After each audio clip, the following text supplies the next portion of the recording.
ሰላም የተወደዳችሁ የቻናላችን ቤተሰቦች፣ ዛሬም በአዲስ ቪዲዮ ተገናኝተናል። በዛሬው ቪዲዮአችን በትዳሯ ላይ ከተፈጠረባት ተጽዕኖና በወላጅ አባቷ ህልፈት ምክንያት ከተፈጠረባት ጥልቅ የልብ ስብራት በኋላ እንደ አዲስ በእግዚአብሔር ክብር የታደሰውንና በብዙ ሰማያዊ ምልክቶች የተሞላውን የታላቋን ሪቫይቫሊስት ካትሪን ኩልማንን አገልግሎት የምንቃኝ ይሆናል። እርሶም ቪዲዮውን በትኩረት እስከ መጨረሻው እንዲከታተሉና እንዲባረኩ የአክብሮት ግብዣችን ነው። የአገልግሎት ለብዙዎች ተደራሽ እንዲሆን እንደተለመደው ቪዲዮውን ላይክ አድርገው በመጀመር አብረውን ያገልግሉ። ለዚህ ቻናል አዲስ ከሆኑ ደግሞ ሰብስክራይብ በማድረግና የደወል ምልክቷን ተጭነው ኦል በማለት ቤተሰብ ይሁኑ። አሁን በቀጥታ ወደ ቪዲዮ እናልፋለን።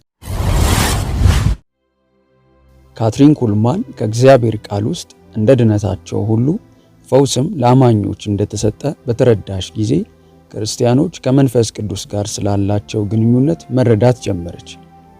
በ1947 ዓ.ም ስለ መንፈስ ቅዱስ ተከታታይ ትምህርቶችን አስተማረች። ማስተማር በጀመረችበት የመጀመሪያው ምሽት የተናገረቻቸው አንዳንድ ነገሮች ለራሷም ቢሆን አዲስ መገለጦች ነበሩ። በሌላ ጊዜ እንደተናገረችው በዚያ ሌሊት ተነስታ ትጸልይና ቃሉን አብዝታ ታነብ ጀመር። በሁለተኛው ምሽት በነበረው ጉባኤዋ ታላቅ ነገር ተከሰተ። በካትሪን ኩልማን ጉባኤ ውስጥ አስደናቂ ፈውስ መቀበሏን አንዲት ሴት መሰከረች።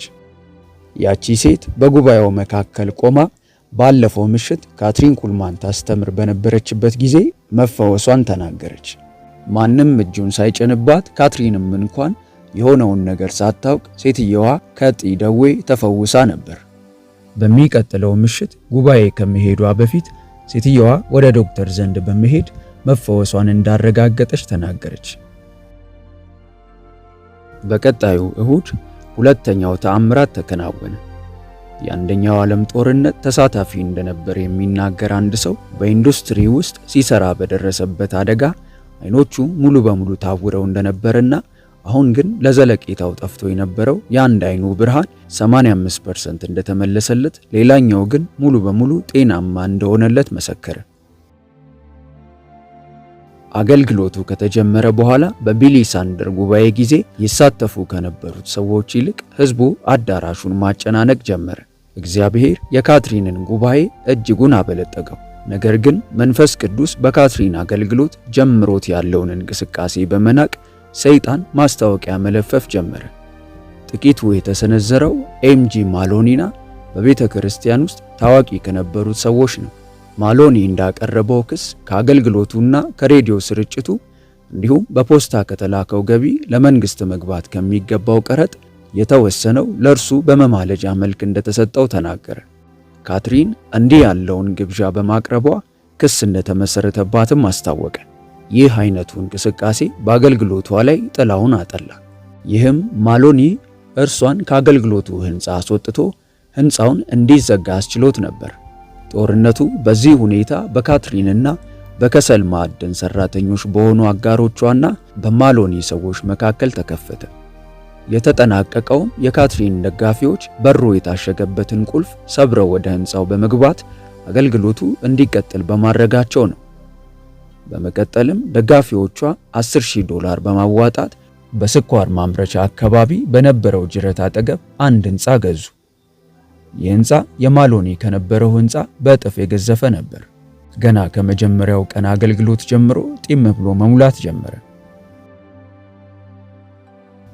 ሌላው አስደናቂ ነገር ውጥረት በበዛበት በዚህ በ1947 ዓ.ም ሌላ የሚገርም ነገር ሆነ። በአንድ ምሽት ካትሪን በሯ ሲቆረቆር ሰማች። በሩን ስትከፍት አንድ ፖሊስ የማዕረግ ልብሱን እንደለበሰ ቆሟል።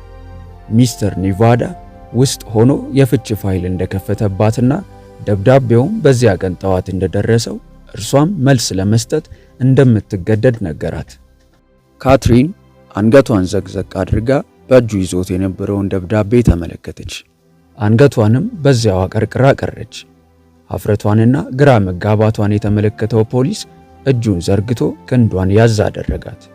ይህም የሆነው በካትሪን ጉባኤ ላይ የሚካፈልና ለአካባቢያቸው በእግዚአብሔር እንደተላከች የሚያምን ሰው በመሆኑ ምክንያት ነበር። በፍቺ ምክንያት የሚነሱ የታዋቂ ሰዎች ስም ለጋዜጦች ተላልፎ ለሕዝብ ይፋ የሚደረግ በመሆኑ ፖሊሱ ይህን እንደማያደርግና የፍቺ ደብዳቤዋ በሚስጥር በግል ፖስታ መላክ እንደምትችል በማረጋገጥ አረጋጋት። በመደጋገምም ይህንን ጉዳይ የሚያውቁት ሁለቱ ብቻ መሆናቸውን በመግለጽ ለካትሪን አረጋገጠላት። ካትሪንም በሕይወት ዘመኗ ሁሉ ውለታውን የማትዘነጋው መሆኑን ገለጸችለት።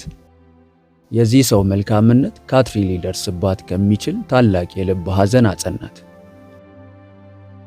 ከ7 ዓመታት በኋላ የጋዜጣ ዘጋቢዎች ይህንን ነገር ደረሱበት። ይሁን እንጂ በዚያ ጊዜ የካትሪን አገልግሎት እጅግ ልቆ ሄዶ ነበር። በመሆኑም ባረጁ ወሬዎች የሚበገር አልነበረም። በታደሰው አሮጌ ሕንፃ ውስጥ የሚካሄደው ጉባኤ ታላላቅ የፈውስ አገልግሎቶች ይከናወኑበት ጀመር። ከነዚህም አንዱ በኦሃዮ ግዛት ያንግስተን ከተማ ውስጥ የኢስታንቡል የመታሰቢያ አዳራሽ ይገኝበታል። መንፈስ ቅዱስ እርሱ የሰራውን ሥራ ክብር ለራሱ የማይወስድ ከአገልግሎቱ ውጤት ክብሩን ለራሱ የማይፈልግ አገልግሎት አገኘ። የቀድሞ ጸሐፊዋ ሁኔታውን እንዲህ ሲል ገልጾታል። ወይዘሮ ካትሪን እግዚአብሔርን በሚመለከት ያላት ሁኔታ እጅግ ትሕትና የተሞላ ነው። ይህንን ከአገልግሎቷ በኋላ በአዳራሹ ውስጥና በሬዲዮ ማሰራጫው ክፍል ውስጥ ተመልክቻለሁ። በዚያ ማንም ሰው መኖሩን ካትሪን አላወቀችም። በጉልበቷ ተንበርክካ ስለነበራት አገልግሎት እግዚአብሔርን ትባርክ ነበር።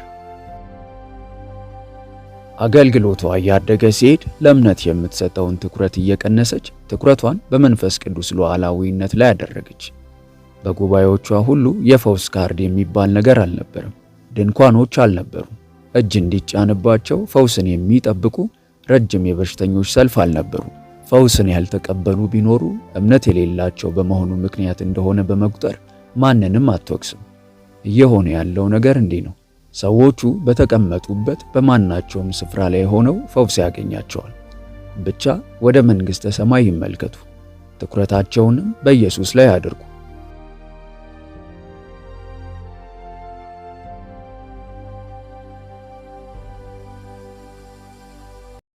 በይበልጥ በመንፈሳዊ ሕይወቶ እጅግ የሚበረቱባቸውና መንፈሳዊ ረሃቡን የሚጨምሩ ትምህርቶች እንዲሁም የጸሎት አገልግሎት በየቀኑ እንዲደርሱ ሰርቫንት መልካሙን ጌታ በማለት የፌስቡክ እንዲሁም የቲክቶክ አካውንታችንን እንዲሁም ሆሊ ቲዩብ ኢትዮጵያ ብለው ሰርች በማድረግ የቴሌግራም ቻናላችንን ይቀላቀሉ። ተባርካችኋል።